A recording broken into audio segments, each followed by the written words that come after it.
More people in the province are yet again being asked to pack up and leave their homes, this time in Snow Lake, where residents have been ordered to leave by noon tomorrow.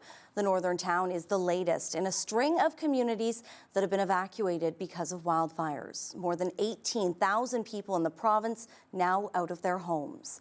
That's where CBC's Caroline Bargut is tonight. And Caroline, how are people feeling? Well, Brittany, most of the stores here are already closed down. Now, people in Snow Lake for the past 2 days, they've been under an evacuation alert. So they were told to be ready to leave within 48 hours if the situation changes. And that notice came today.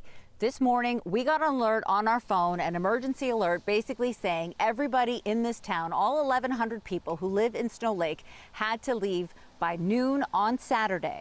The reason for that is because the winds are expected to shift, which means the fire could potentially come closer to this community. Now, the fire is about 30 kilometers away right now.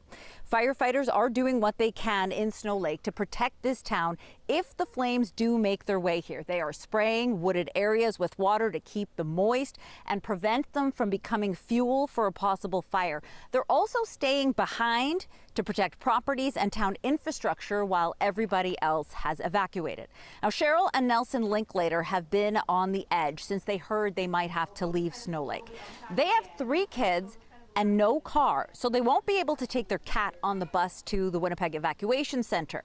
This whole ordeal has been extremely stressful for their family. I'm actually really scared because this is our home. Like these are our things. Like, you know, like what if we come home to nothing? I'm gonna have to start all over for my kids. Yeah, it is.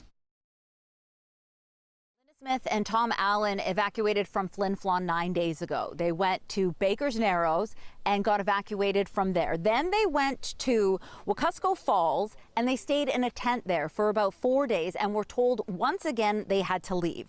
Then a parks employee told them he could clean out his camper and they can stay in his backyard, which is where they've been for the past few days. And now they found out again they had to leave again. Now we're here on this wonderful park ranger's property that just hell of a nice guy, like just an angel, because we were in a tent and it was supposed to rain. It's just been cold and we had people in Snow Lake have been awesome, like our hoodie. We've gotten free clothing for people. It's been awesome, but now we have to evacuate again tomorrow. What has this been like for you? It's been horrible. Don't even know what to do. No income, nothing, don't even know anything, just chasing ahead of the fire, that's it. The last bus out of here left at 4 p.m. Anyone who didn't have a vehicle or didn't have a ride was told they had to be on it. As for everyone else, they have until noon on Saturday to evacuate.